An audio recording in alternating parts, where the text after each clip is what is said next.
Kia ora and welcome back to Cassyapps for our third episode. And today we're getting into a bit of the meat of it, a bit of something I'm super passionate about talking about. And today is called the 7 ingredients to mental health. Now, these are my own personal opinion. I got a lot of them off a book I read. It was called, not The Body Keeps a Score, The Deepest Well. It was called The Deepest Well. And they talk about these factors that massively contribute to your mental health, and I was like, yes, 100%, these are the ingredients that make good mental health, or when I'm struggling, these are the ingredients that I've neglected.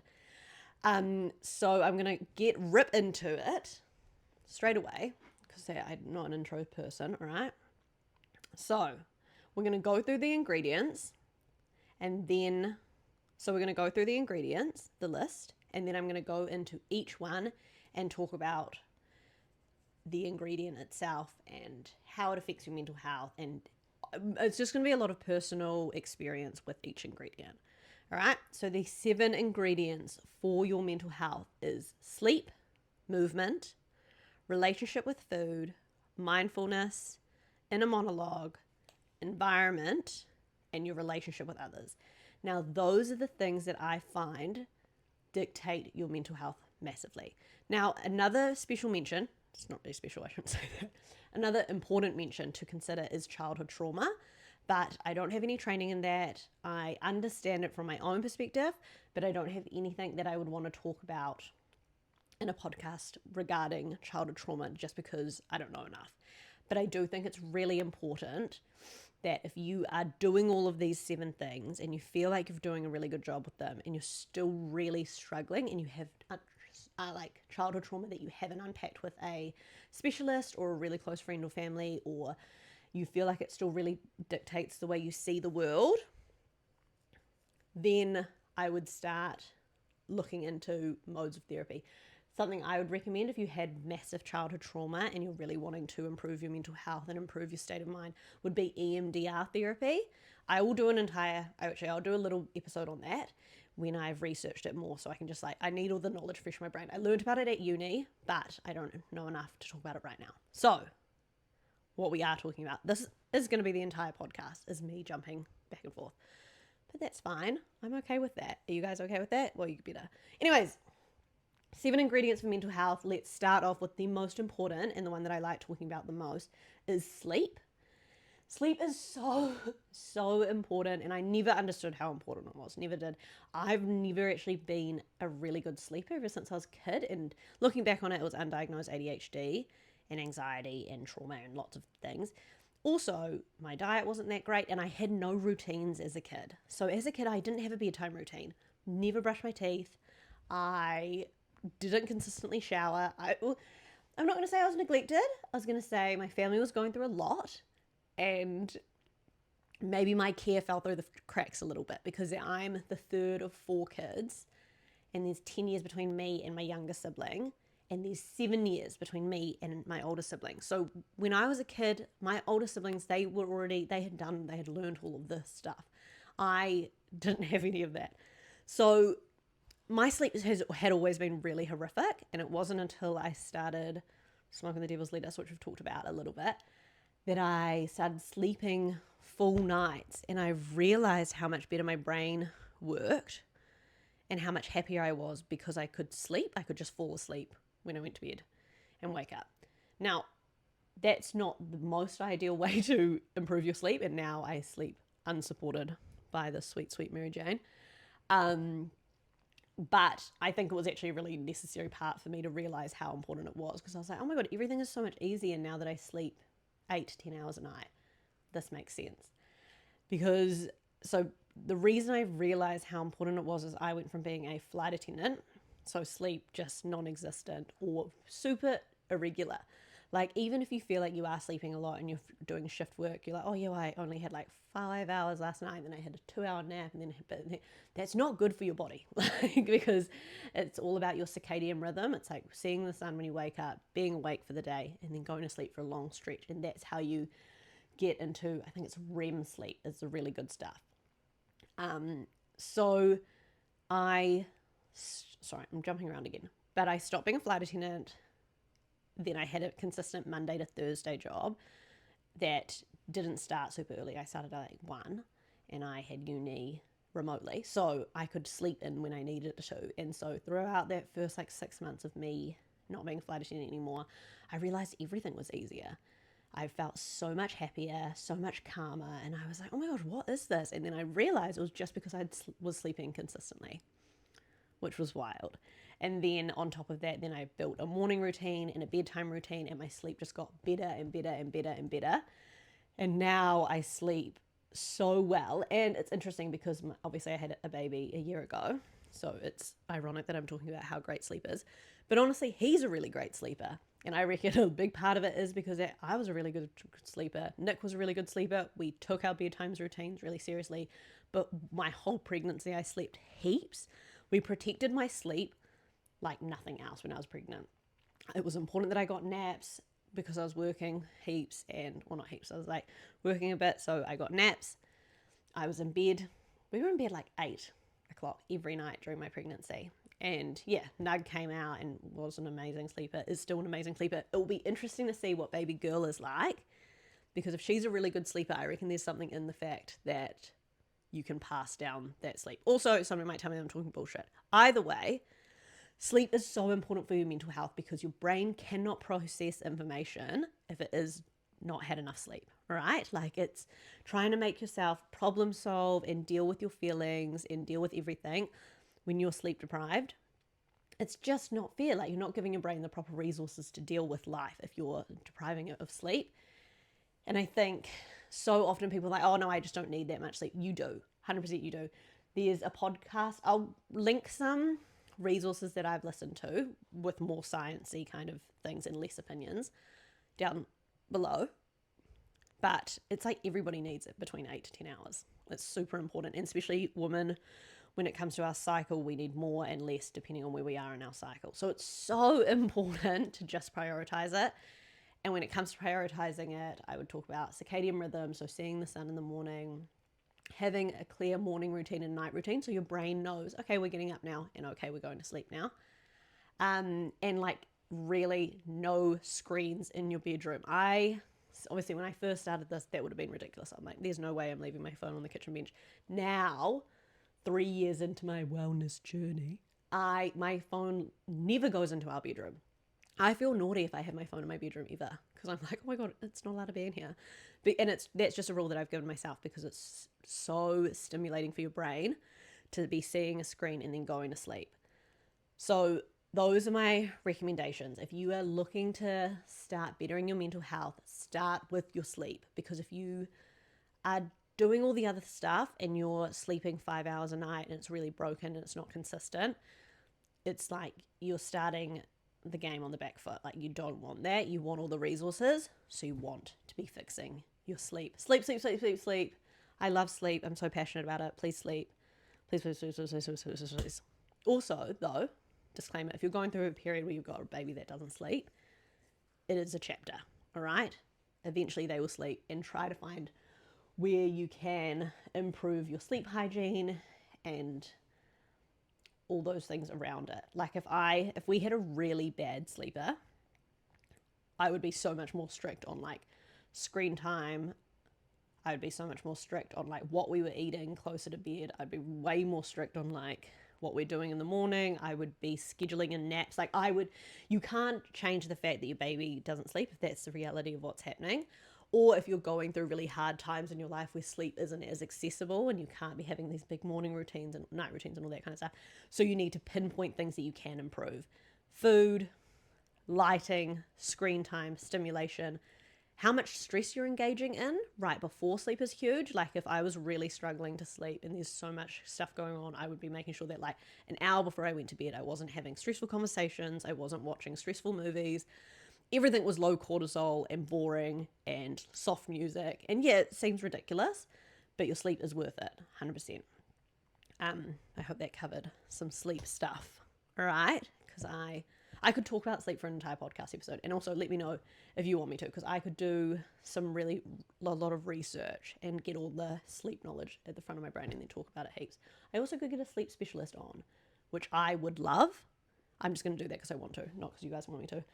All right, the next ingredient to your mental health is movement. Now, I've said movement, not exercise, because it's not actually about going to the gym. It's not about high intensity workouts. It's not about fucking yoga, Pilates, whatever. It's not about any of that. It's literally about moving your body, engaging all your muscles, waking up your body, using the energy that you have when you wake up to do something. Like my favorite thing when somebody is really struggling to move their body and they feel really overwhelmed by it is the walk to the letterbox trick. I say it to so many people. If they're like, oh, I need to like start going for walks, or I need to go to the gym, or I need to go to a workout class. I'm like, okay, that sounds like you don't even want to do that. Go for a fucking walk to the letterbox and back every single day. Just commit to that one thing. I remember when I first wanted to start going to the gym, this was a really long time ago, I would go for like 15 minutes because I just hated gyms. I don't find them fun. They're quite boring. And I just go for 15 minutes. And then eventually 15 minutes turned to 20 minutes, turned to half an hour, turned to like 40 minutes. And that's me max. I would never be at a gym for longer than 40 minutes. I just don't like it that much. And now I actually don't go to the gym at all. I probably will never have another gym membership again in my life. It's just not the way I like working out. I like yoga. I like Pilates. I like going for walks. I like running around after my kids. Like that's the kind of exercise that I'm into. We'll probably get into like a bit of social sports once I'm done being in my baby factory era. And that's the thing with movement, is it's not about what's trendy or cool or what other people are going to tell you to do. It's about what you literally want to do. Did you like playing basketball when you were young? Like, go to the basketball hoops and shoot around by yourself. Like, do you like kicking a ball? Go do that. I know it seems so silly to start something that you've never done before and you think people are going to look at you. Nobody cares. Literally nobody cares. And people that care and are mean are losers, and people that care and aren't mean are thinking that you're really fucking cool for doing something different and like just getting out there. So I would start, if you want to get into movement, literally just do the walk to the letterbox or stretch. Stretching is really good, and you don't need to have a degree in fucking PT for it, you know? Like, you just get on the ground, roll around. It feels silly when you first start doing it, but I always try to envision it as like, you know, when you're a kid and you were sitting on the mat. I don't know if this is just because I had really bad ADHD, but I would like roll around, play with my feet, move my arms. Like, I always like doing that. It makes me feel better as you're like sitting here fidgeting. But that's what you need to do. Like, you need to be moving your body. And the thing is, it's like a snowball, I find, with movement. If you start walking to the letterbox every single day, even though that's like a 30 seconds, 2-minute activity, eventually you're going to be like, oh, I could walk down the street. Or maybe I could go a bit further. Or maybe I might walk to my car and go to the beach. You know, you just have to start it, and it starts really small, and you naturally will want to do more and more and more and more. You don't need to stress out about being like, okay, well, I'm going to start doing hour fitness classes every week. Why? Do you want to do that? Like, the most important thing when it comes to looking after your mental health is to do it the way that you want to fucking do it. Like, if going to a Pilates class seems daunting, don't fucking go. Like, find the way that you want to move your body and just do that. Doing it your way and doing it 20%, 10%, whatever you think it is, compared to how other people are doing it, is better than not doing it at all. Like, that is my biggest thing. Like, just start, just do it. Live your life like the Nike shoe and just do it. Like, that's something my brother used to say to me all the time when I was little, and I think about it all the time because it's so good. Just fucking do it. So yes, movement is super important for your mental health. I'm not going to go into the science of things, but it's just obvious. Think about it. You feel better when you go for a walk. You feel better when you've run around, when you're upset. Like, especially if you're the kind of person that gets angry and reactive, and if you have ADHD. Oh my gosh, if you have ADHD and you're not prioritizing moving your body every day, you're playing it on hard mode. I'm so sorry to tell you, but you are playing life on hard mode. Like, I think we're built for it. We're built to be. I heard this one thing that they were like, ADHD people were the hunters. I don't know if that's true, but that sounds about right. I'd be a fucking mean hunter, I reckon. Like, chuck me outside with a spear. Katniss Everdeen. All right, the third ingredient to your mental health is relationship with food. Now, notice how I don't say nutrition or what you eat, because I don't actually really believe, yes, it is to an extent what you eat, but it's more the how you feel about it. Like, I hate diet culture. I hate the idea of like cutting out this or not eating that or only having this. And oh my gosh, anytime I've like when you talk to a PT that is like, is only focused on fitness and like doesn't really understand nutrition and just counts calories, I'm like, talking to you about food is stressful. Do you enjoy eating? Like, this is not meant to be it. Like, food nourishes us, food connects us with our friends. Like, it's meant to be a positive experience. So I would focus on my relationship with food. And what I mean by that is like, you're meant to be eating 3 times a day. You should be drinking water. You should probably be having some fruits and some veggies. Like, this. It's not rocket science. I'm not going to go into things and be like, you know, repair your gut, although that's a great thing to look at if you're wanting to be really mindful with what you're doing, because that essentially is what will massively positively impact your mental health, is what gut-friendly foods you are having, because I can't go into the science of it because I don't know it enough, but your gut is where all your happy hormones are made or not made, and they are not made if you don't have the right foods in your gut. So it's about being conscious of that. So that's like fermented foods. Like, we have lots of sauerkraut, kefir, yogurt, almonds. And mainly I just try to eat lots of fruit and vegetables. That's the main thing. But I say relationship with food, and I put that down on the list because it is how you feel about eating. Like, I don't want anybody to be shamed into being like, okay, well, I have to have all the sauerkraut or I have to have yogurt now. No. What do you feel comfortable having? Like, if you are a kind of person that's waking up having a pie and a V, yum. So yum. Like, let's be real, that's so yum. But also, you're probably waking up being like, I don't really want to be having this all the time. I don't feel that great. I probably could feel better. So maybe you're going to go from a pie to a quiche, and from a V to a Coke or something. And then maybe a Coke to a juice, and then a juice to a water. Like, you don't need to wake up one day and be like, perfect, I'm going to have overnight oats and water. Like, that's going to be a massive shock to your body, and also you're probably not going to enjoy it. It's about working on your relationship with food. And the thing that I notice so much when people start looking after themselves, and it's once you start sleeping good, you're going to want to move your body. Once you start moving your body, you're going to want to start eating better. Like, all of this stuff, it will naturally feed into each other. So you don't need to look at these 7 ingredients and be like, what the fuck, I can't do all of them. Pick one. Pick the one that you find the most exciting, or the one that you think that you do the best, and start there. So when I talk about relationship with food, is like, let it progress naturally. Like, you don't need to be an expert. You're an expert at your own body. You will slowly figure it out. Do things that intuitively feel better. Like, when you're doing your grocery shop, you're probably gonna be like, oh, I probably should get more fruits and vegetables. But get the fruits and vegetables that you like. Don't get a kumara because you read something that kumaras are really good for you. Kumaras are really good for you, and they're really good for your sleep. But if you don't like it, don't get it. I know for a fact kumara is really great for you. Sorry, am I butchered that? Kumara is really good for sleep. I don't really like it though. I can have it in ingredients, so I'll try to add it into things, but I'm not going to force myself to buy it and eat it because it's not the vegetable I like. There's heaps of vegetables that I like. And that's the thing. You have to do it the way that feels the best for you when it comes. And that's why I say relationship with food. Because if I was going to say nutrition, there's going to be this blanket statement that nutrition is like, this is what's good for you, this is what's bad for you. Your relationship with food is your relationship with it, and it's your responsibility to slowly work on it and learn about it and figure out how you feel comfortable doing it. Find somebody that you feel comfortable talking to. Don't restrict food. I will never, ever, ever promote restricting food. I just don't believe in it. Just figure out ways that you can add more food into your diet that makes you feel better, and just learn and slowly go by it.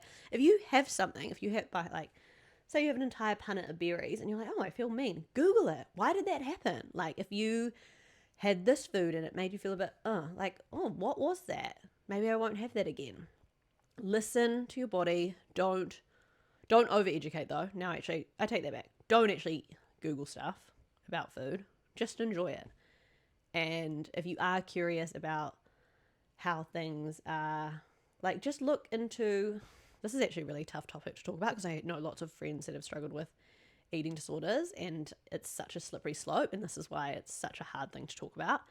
So that's why I'm really trying to focus on, it's your relationship with food, and just try to make it a positive space and try and make eating positive, and focus on things like sitting down while you're eating, making yourself a lunchbox, putting love and care and time into your food. because that also massively can contribute to the way you feel about it. And it's also very good mindful practice making food. I'm reading this book called The Dopamine Detox, and it talks a lot about how we're too used to like instant gratification things at the moment, like that spike our dopamine. But if we do things like make our food, that's slow gratification because we slowly make the food and then we get to eat it later. Like it's a slow work in progress, and it's really good for our brain. So it's really good for your brain to make your own food and just work on that relationship with food. And that is all I will say about relationship with food. Such a tough one to talk about. I will definitely do I'd love to do a podcast on each of these ingredients with a specialist that knows a bit more, which I probably will get into eventually. I already know who I'd get in for most of this. Anyways, on to the next one. Mindfulness. Mindfulness is the next ingredient. Now, mindfulness it's like meditation, yoga, all of that kind of stuff. But if meditation is something I'm super passionate about. You guys know this. I love it. But it's super important to remember that I can understand that it can be a bit stressful and people can kind of have this idea around it that it's really intense and that you have to do it perfectly and you have to be sitting alone on a mountain. That's not it, okay? So the first step to mindfulness, to introduce mindfulness into your life, I would say, is just no screens. That's the easiest way to introduce mindfulness to your life, all right? So that can be driving in silence. That could be going for a walk in silence. That could be sitting on the couch, no phones for 5 minutes, 2 minutes, 3 minutes, whatever it is. It's about letting your mind be super present in what you're doing. It's about coloring. You could do a puzzle. I've never been a colorer or a puzzler. I feel like I would like it. I just love a bit of meditation of just sitting alone with my thoughts or going for a walk without headphones. Like I'm real into that. But it's the exact same thing with relationship with food and movement and everything. Do it your way. What do you feel comfortable? How could you introduce a bit more mindfulness? Because naturally, your body is going to want to do things that are good for it if you start introducing things that are good for it. Does that make sense? So if you naturally start introducing mindfulness, you will just want to do more of it. If you commit to a practice, no matter how big or small the practice is, that practice will want to grow naturally. I started making Nick meditate right before we moved into this house, so probably like a month and a half ago, 2 months ago. He's up to like half an hour now he can just meditate for, which is huge. I think I've hit like 20 minutes max. That's me. Nick, though, loves it. It just naturally grows. And there's nothing, I'm not doing it wrong, he's not doing it right. But your brain will just naturally want more and more of that kind of stuff because it's really fucking good for it. Like, it's so good for it. It's super confronting at the beginning, though, especially if you're the kind of person that's always got music on or a podcast on, constant stimulation. Mindfulness is going to feel fucking hard, probably, and it's going to feel really uncomfortable, and you're probably going to you might get a bit upset. It's actually really normal to like cry in your first meditation or be upset, because think about it. If you think about your brain as like a busy office, you're there. The brain is the office. Your consciousness or like your thoughts are one person in the office. If you're the kind of person that always has to have music on, think about how busy that office is. There's always people in there. There's always thoughts. There's always loud noises, screens on, computers on, blah, blah, blah, all that kind of stuff. If you were to clear that office and that person was to have to be by themselves for the first time ever, that would be so lonely and so scary, right? That's understandable that it's hard, but that doesn't mean it's the wrong thing to do, and that doesn't mean that it's a dangerous thing to do. It just means that it's a different thing to do. And something to remember with all of these ingredients is that your brain will naturally want to do what it's always done. Our brains don't seek out change. They don't cope with it well. However, once you do the change, you force your brain into change, then it will naturally want more things that are good for it, I believe, in my experience. I don't actually know the neuroscience behind that. I know that our brains are accustomed to want to keep things the same. But from my personal experience, when you start introducing healthy habits, your brain will naturally want more of them, as long as you stay consistent with them. So mindfulness can just silence in your brain, giving your brain a break from stimulation. There are like reading. Reading's a really good one. That's something I like. Google it. I want you guys to go away from this podcast and do your own research and find out what mindfulness you like. Because I could just talk about it for ages and it might just completely miss my audience. You guys go Google it, see how you can add more into it. And that's how I did it. Like when I started learning about all this stuff, I just Googled stuff, I read books, all those kinds of things.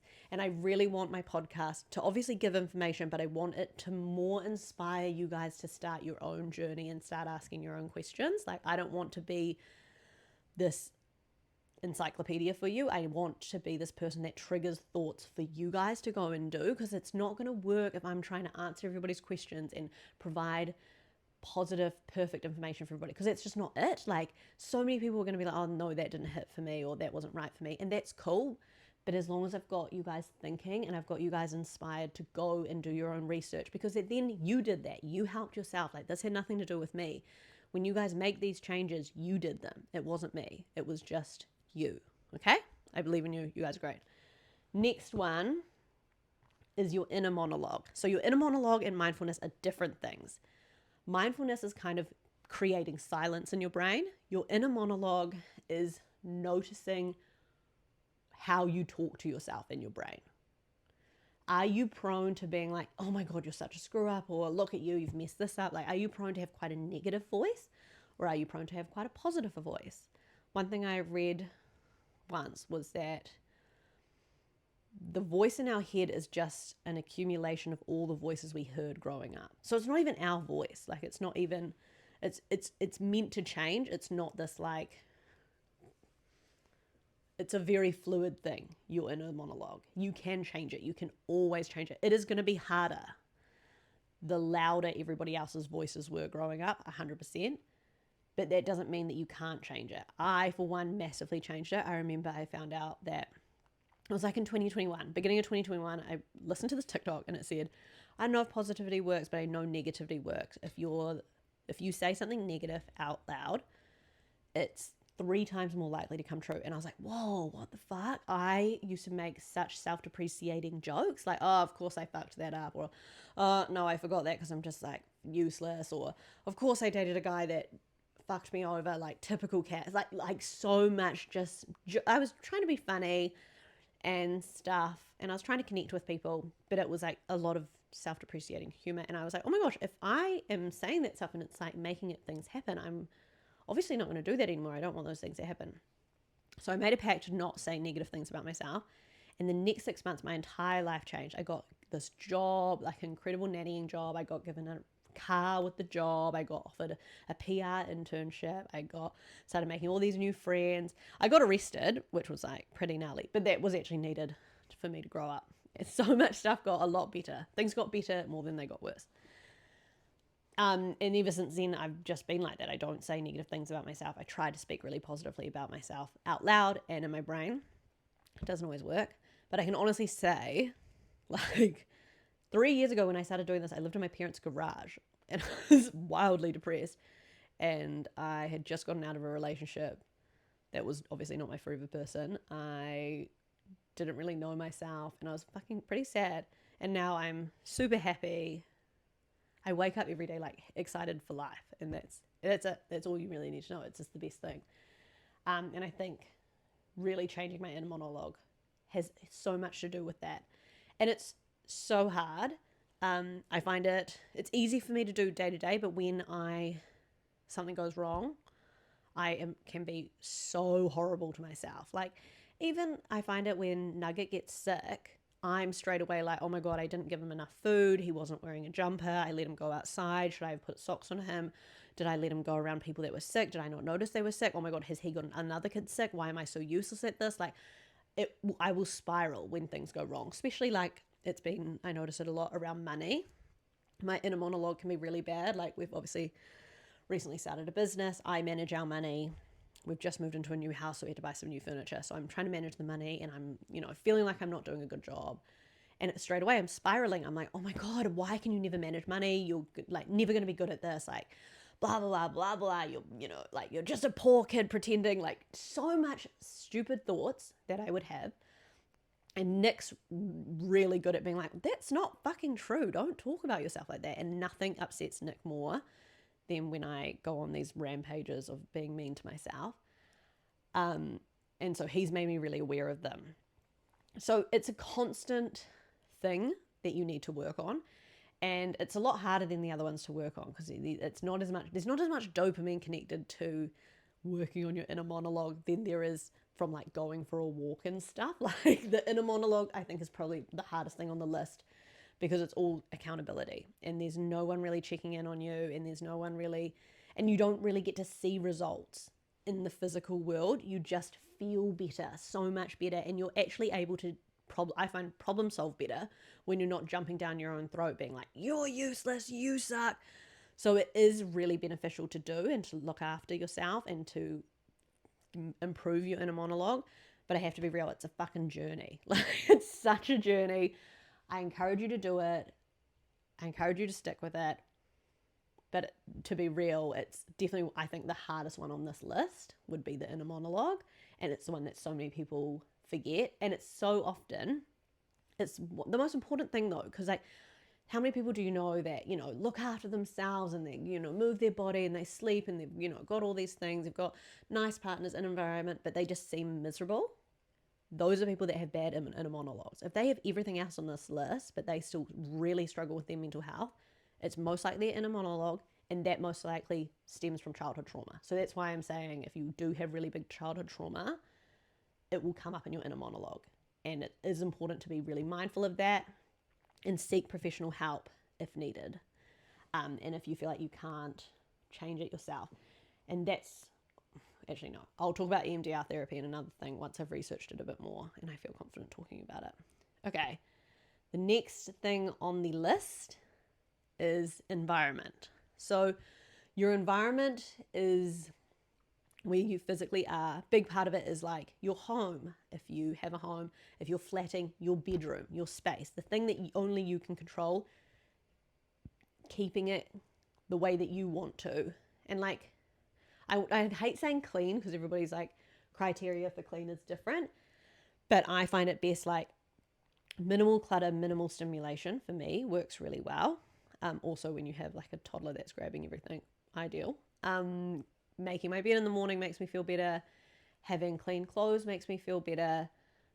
Natural lighting is a huge thing for me. Like anytime I've lived in houses with bad lighting, I've always been so much sadder than when I live in houses with good lighting. This house has great lighting and it makes me feel happy and energized.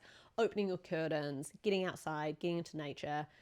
Your environment is, you know, work. Also work. How do you keep your desk? Or what is your work-life balance? Like how are you stopping bringing work home from with you? Like, are you making sure that you shower, you get home from work to wash off the day and get rid of people's like yuck energy?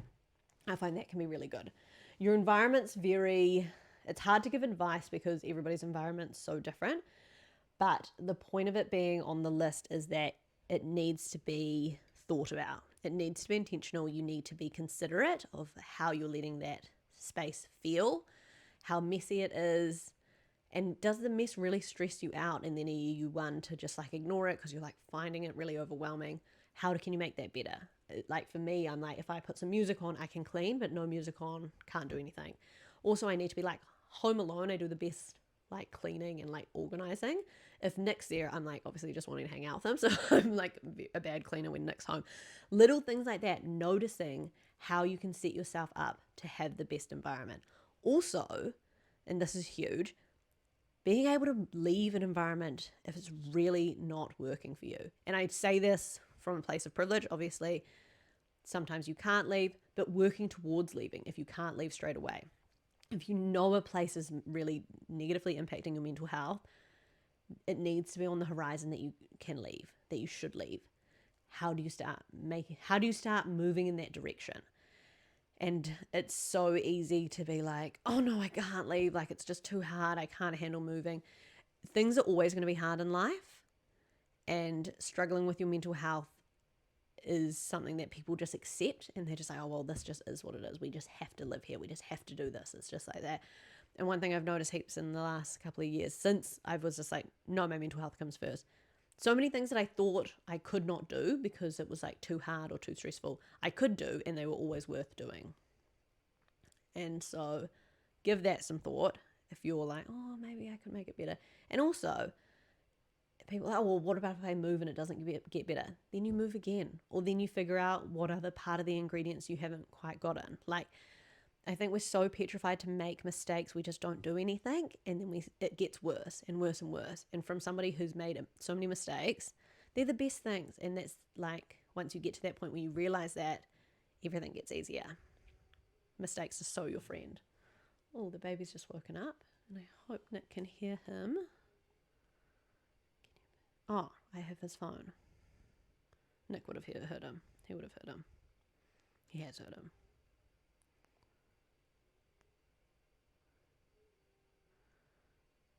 Stand by, my little chickens. No, Nick's heard him. Nick's heard him, Nick's heard him. Okay. We're on the last one. No, he hasn't.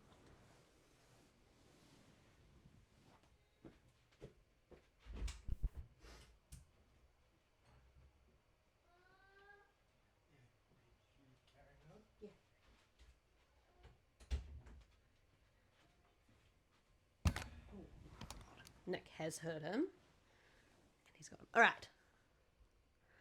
The last thing on the list, and I put it last because this is the thing that I think so many people struggle with the most. So leave it till last.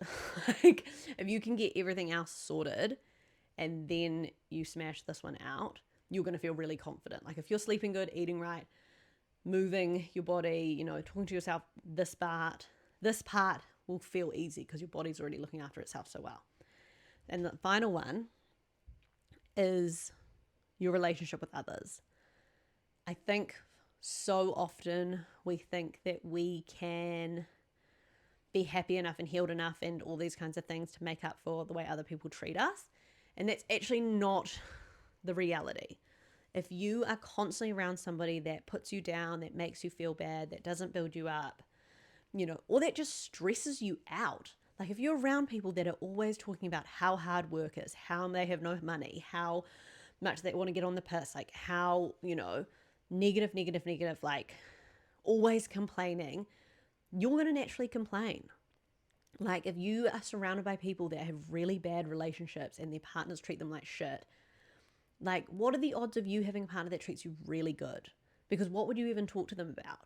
Like, it's so important to realize that the people that you spend time with and your relationship with others dictates the way that you feel about yourself. I noticed it so much. Like, I went through a year of like just being lonely as fuck. Like, to be honest, I was so depressed. I just didn't want to see anyone. And I really it's kind of like I did this list. I worked on everything else.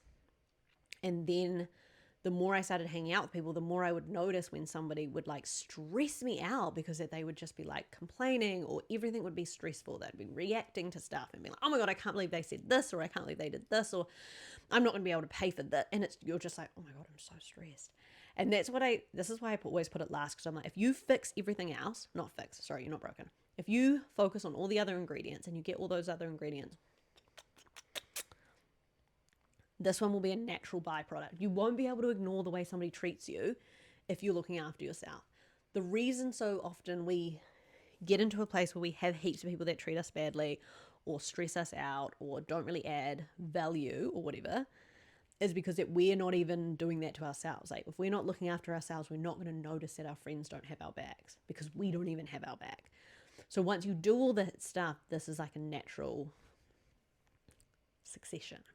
Natural next thing.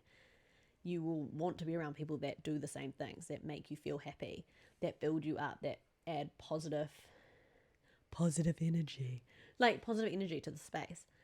And so I think when it comes to this being an ingredient, you have to notice how people make you feel, and then you decide kind of what action you want to take. And I'm not saying you have to like end all your friendships, end your relationships, leave, but also you have to be aware of how you act in those spaces. Like, if somebody's like super negative and complains a lot, don't complain with them. You just get to a point where you're like, I know some people that will just complain more. And before I hang out with them, I'm like, okay, they're probably going to complain a bit. I'm just not going to complain. And then when they say stuff, I'll be like, oh, crazy. That's wild. I can't believe that happened. Or like, don't give it much. Or like sometimes if I'm in a bit of a bitchy, snarky mood, I'll be like, is that random? I feel like that's what happened to you last time. And you're talking about the exact same thing again. I remember one time I used to live with this person who had a job that I used to have. We used to work together. I left because the job just did my head in. This person still worked there. Every day after work, they would come home and they would complain about stuff. The exact same thing every time, because the issues that were in the job are the same issues. It just happens over and over and over again. There's no new issues. It's the same shit, different day. And they come home and they're like, yeah, and then this happened and then this happened. And I was like, do you reckon we could have had this exact conversation like 4 years ago when I worked there? Because I feel like I come home to somebody and had the exact same conversation that you've had. Like, it feels like nothing changes. And they're like, oh no, but like it is getting better. And I was like, if it's getting better, why do you keep complaining and saying the exact same shit every day? This is so boring. And I was like, no offense, but this is like really boring to listen to. And they were like, oh yeah, like, no, like it is getting better and stuff. But I just made them aware of how much they complained about their job and how it's the exact reason why I don't have the job. So maybe I don't want to listen to them complain about it. Because sometimes people don't even realize, like, especially if they are around heaps of people that complain to connect, then they're not going to pick up on that. So it's really actually good to notice when that happens and be able to remove yourself or actually just call it out in like a subtle way. Sometimes I'm not that subtle. Sometimes I'm quite rude, but I'm working on it. But yes. So yeah, the final one is relationship with others and like really being intentional with that, and also trying to be positive when other people come to you and they've like got problems and stuff. Just trying to not let them, like being conscious of all the other things. Like that's another way to improve your relationship with others, is when somebody comes to you and says, fuck, I'm really struggling. Be like, oh, how much are you sleeping? How much are you moving your body? Use this knowledge on you, but then also share it. Talk to people about it. Say like, how much are you sleeping? What are you eating? Like, make sure you're having breakfast, lunch, and dinner. Make sure you're getting enough food into your body. Like, you need to have energy. And like, how does that make you feel? And, do you want me here to help you clean your house? Like, do you want me to do some laundry with you? Like, actually learning this stuff is so handy, because when somebody comes to you with a problem, you can actually start giving them some real tools and actually start helping them in a way that will actually benefit them. If one of your friends is struggling and they have a really messy room, help them do that. Like, I know it's so easy to just roast that person that's got a messy room because you're like, gross. But also, that will be massively impacting their mental health. It always does. Your environment is a reflection of how you're feeling. So be conscious of that when you're with your friends and with your people. That is the 7 ingredients of your mental health, in my opinion. I will go into depths with them, I think. I'll do a bit more. But I know this has been a super long episode, so I really appreciate you guys listening. I hope this helped. This is like my biggest passion ever, and this is what I love talking to people about. So if you have any questions, queries, let me know. Thank you guys for tuning in. I really appreciate all the support. Hope you guys have an incredible day.